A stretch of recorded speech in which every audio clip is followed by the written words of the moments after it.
Hello, this is Dr. Ranjan Sinha again. I welcome you all in my Easy English course.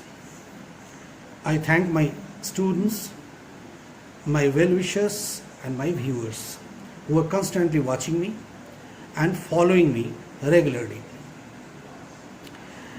One more thing, I just tell you people, if you like my videos, then just to subscribe my channel and drop a comment so that I may feel happy and more energetic.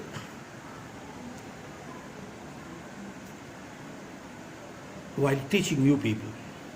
Okay, so don't forget it. In my last videos, I taught you kinds of pronoun. How many kinds I told you?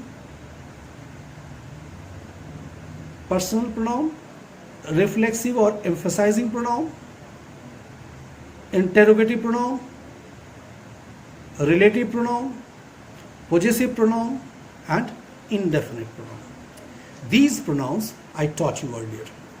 In my current video, in this video, I teach you another two kinds. One is demonstrative pronoun and next is distributive pronoun. Demonstrative pronoun, first one is, just remember, first one is demonstrative pronoun and second one distributive pronoun. Demonstrative pronoun, when we say demonstrative, demonstration,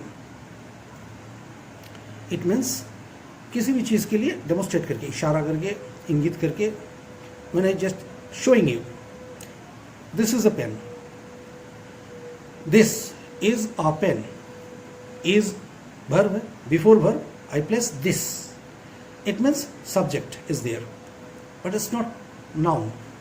The word comes in place of noun or instead of a noun is called pronoun.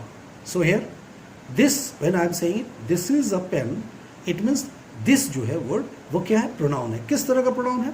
जो demonstrate कर रहा है, ये कलम को बताने के लिए, इशारा इंगित करने के लिए, यह एक कलम है. This is a pen. तो यहाँ this क्या है, demonstrative pronoun. This अगर वो हाथ के पास है, हाथ में, that is a chair, जो हाथ से दूर है. अब this का plural, these are pens, plural है, those are chairs.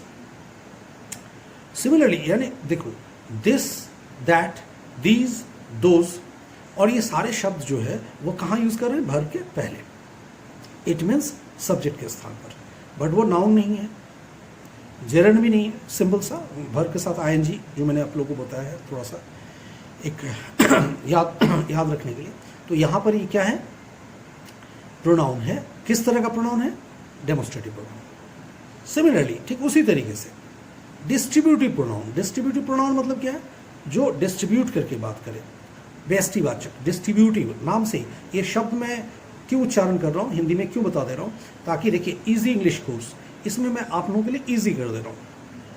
याद ऐसे नहीं करना है, काइंड्स को रटना है, याद करना है, नो, सिर्फ समझना है. दैट्स वाई ये जो मैं इलेबोरेट कर रहा हूँ आप लोगों के सामने, ये डेमोस्ट्रेटिव या डिस्ट्रीब्यूटिव, ये वर्ड आप समझ लो क्या है, तब आपको अपने आप में वो याद रहेगा दिमाग में और उसका इस्तेमाल जानना है केवल. तो यहाँ पर डिस्ट्रीब्यूटिव प्रोनाउन जो कुछ ऐसे, मतलब अगर हम शब्द ले लें ऐसे शब्द को, जैसे each has a pen, everyone has a new car. तो यहाँ देखो हैज के पहले एवरीवन है, हैज के पहले इच है, तो इच हो या एवरीवन जो हमने यूज किया, तो इच हैज ए पेन, ये शब्द जो भी मैं यूज कर रहा हूँ बहुत फेमिलियर वर्ड है. हम लोग अक्सर so often we use these words, केवल आपको पहचानना है. मैंने कहा ना कि ये जो पार्ट्स ऑफ स्पीच जो है, जैसे पार्ट्स ऑफ बॉडी आपको पहचान लेना है, उससे नोज, ईयर्स, तो आईज, इस तरीके से. तो यहाँ पर वो नाउन है, प्रोनाउन है, या एडजेक्टिव आएंगे, उसके काइंड्स होंगे, किस तरह के। तो काइंड्स जो है सारे एक वर्ड्स है, खेल वही है जब हम शब्दों को लेकर एक वाक्य बनाएंगे, पूरे वाक्य। तो वो वाक्य में वो कहाँ पर वो नाक है, वो कान है, वो आँख है, कहाँ पर वो क्या है, उसे समझने के लिए पार्ट्स ऑफ स्पीच हम लोग देख रहे हैं। स्पीच के जो पार्ट्स हैं, तो यहाँ पर क्या वो नाउन के बदले में यूज़ किया है, इसलिए वो प्रोनाउन है। तो demo each has a pen तो हैज़ के पहले इच है, तो इच को हम लोग क्या बोलेंगे, डेमोस्ट्रेटिव प्रोनाउन। एवरीवन सब्जेक्ट के रूप में है, मगर वो नाउन नहीं है, noun is a naming word, इसको याद रखना है। मैं बारंबार इसलिए सो ऑफन जो मैं आप लोगों को याद दिला रहा हूँ, इसलिए क्योंकि वो नाउन क्या है, noun is a naming word and pronoun is a word which comes instead of a noun और इन प्लेस ऑफ नाउन। याद रहेगा। तो आज के लिए इतना ही। ये काइंड्स जो मैंने बता दिया आपको क्या है, demonstrative pronoun and distributive pronoun. So ये प्रोनाउन के लिए जितनी भी बात मुझे करना था अभी फिलहाल, in brief I talk to you and I told you. अब आपकी बारी है, आप इसको थॉरली जो है याद करो, इसे समझो और मुझे लिखो। Many people just join me and I hope if you feel better then you can join me also।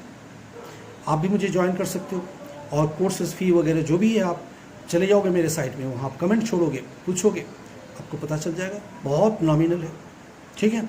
अगर आपको ये जो अभी ये एक सैम्पल जो आपको मैं वीडियोस के रूप में दे रहा हूँ कि इजी इंग्लिश कोर्स जो है वो वाकई जो है वाकई इजी इंग्लिश कोर्स है, इजी रूप में, जैसे मैं घरेलू आपसे बात कर रहा हूँ इस तरीके से, ठीक इसी तरीके से जब हम लोग आमने सामने बैठेंगे, जब मेरे क्लासेस में भी लोग आते हैं मैं ऐसे ही उनसे बात करता हूँ, ऐसे ही उन्हें पढ़ाता हूँ कि उनको वो माहौल जो है ईजी लगे, ताकि वो खुल के अपनी जो समस्या है मेरे सामने रख सके। एंड आई होप कि आपके पास भी अगर कोई समस्या होगी तो आप मुझे खुल के बताएंगे। ओके, तो चलिए आज के लिए इतना ही।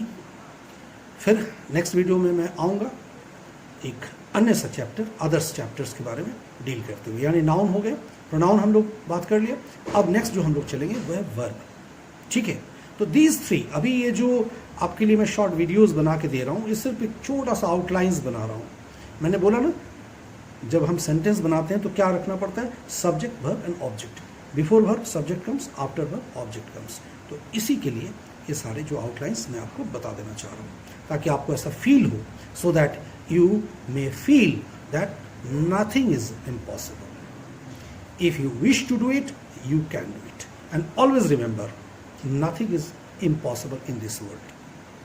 Only your wish can lead you to the extreme. Okay? चलो, goodbye, फिर मिलते हैं, bye bye.